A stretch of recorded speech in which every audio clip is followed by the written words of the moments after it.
And that kind of carried on through the rest of conference. Like, it was so Jesus-focused. Everything. I mean, we don't even have to mention President Oak's talk, which was literally just quoting Jesus.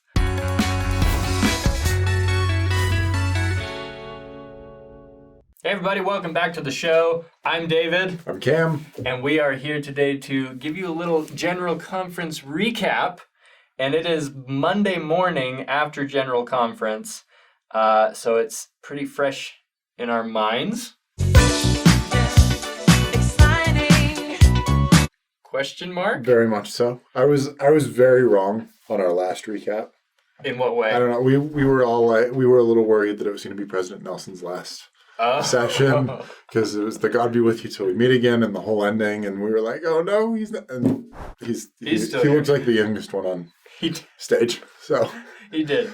I will say that what I learned this conference is that it's really hard to pay attention to conference with a toddler around, and that is me admitting that I need to go back and listen again to a lot of the talks because I missed a lot. Absolutely. But as far as favorites go, I'm going to go right off the bat, President Nelson's Sunday morning. Absolutely. That's at the top of my list as well. And it's not just because he's the prophet, you know. I don't want to be cliche, but it was just a really good talk. Uh-huh. Why'd you like it? I liked it because the previous sessions had all kind of built up to it. There were several talks about contention and how it drives away the Spirit. And he just came in and was like, you've set me up, and we're just... He blew it out of the water. That's got to be a home run, right? That moment when pulling out the quotes. There was one moment when he said, there might be some of you that are thinking, I'm talking to other people and they really need to hear this talk. Yeah. Right? You have someone in mind that, I don't agree with them on certain things, so that I hope they're listening. I'm talking to you too. Mm-hmm. And that was it was perfection. Chef's kiss.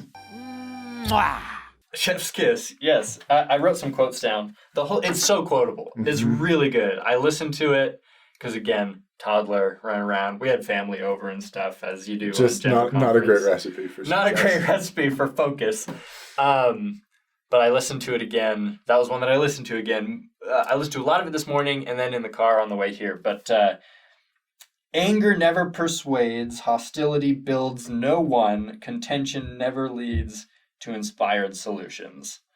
That's kind of a little summary of his whole talk. Uh-huh.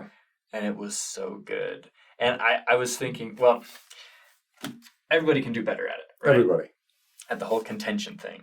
But also, like, if in the multiverse I was not a member or a former member of the church, and members of the church came and attacked me, mm-hmm. This would be a talk that I'd say, hey, remember what President Nelson said? I would probably have to try not to do that sarcastically. There's like this alternate reality where I'm like, these are the shower arguments that you have with yourself. Yes. Like, what would I do? What would I say in this situation? In this position? But it's one normal everyday thoughts for the average person. Yes, absolutely. It's one of those talks where you need to be frequently reminded of it because it's so easy to forget, especially when you're interacting with people that are attacking you online. Social media was a big one he called out. Yeah. Nothing gets done when you're having an argument with somebody you disagree with. You need to have a constructive conversation. Yep. And try to find common ground. Yep. That's one that I'm going to be listening to a lot, Absolutely. I think. I really liked Elder Gary Stevenson's, mm-hmm. right off the bat at the beginning of conference. He talked about hyping up Easter as much as we do Christmas. Mm-hmm. And he talked about how, if you take away Christmas, you lose a couple chapters of the New Testament. You take away Easter, you lose the New Testament. You lose you lose everything. So I thought that was a really cool thought. Mm-hmm. And that kind of carried on through the rest of conference. It was so Jesus-focused. Everything.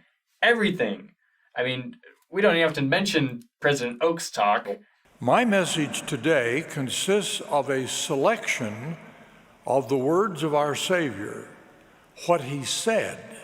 Which was literally just quoting Jesus the entire time, but I really liked that about in the same thread as President Nelson's talk. I really appreciated Elder Suarez. There was one moment when he was talking about Jesus getting betrayed by his father, by Judas, and standing before Pilate, and it really impressed me that Jesus wasn't being naive in that moment. He wasn't. Jesus, like, we have a tendency sometimes as members of the church to view turning the other cheek as just letting people smack you, roll over you, right? And that leads to abusive relationships and a lot of other really unhealthy situations. Jesus not only had the knowledge of his accusers and his betrayers, he had the power to do something about it and still actively chose not to. It goes back to that quote of, it's better to be a warrior in a garden than a gardener in a war, kind of thing. If you've ever heard that. Processing. Okay. Right?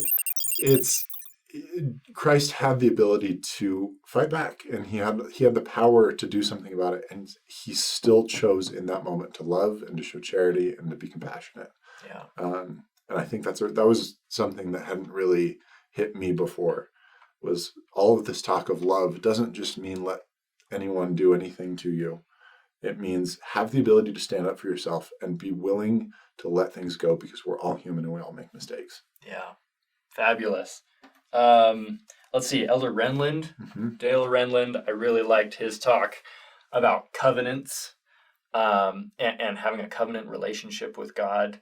I loved that he went over the endowment covenants, the covenants that we make in the temple. I think that's so important to reiterate whenever we can, so people are aware of what to expect there. And I'm really glad that the church is talking more about those. Yeah.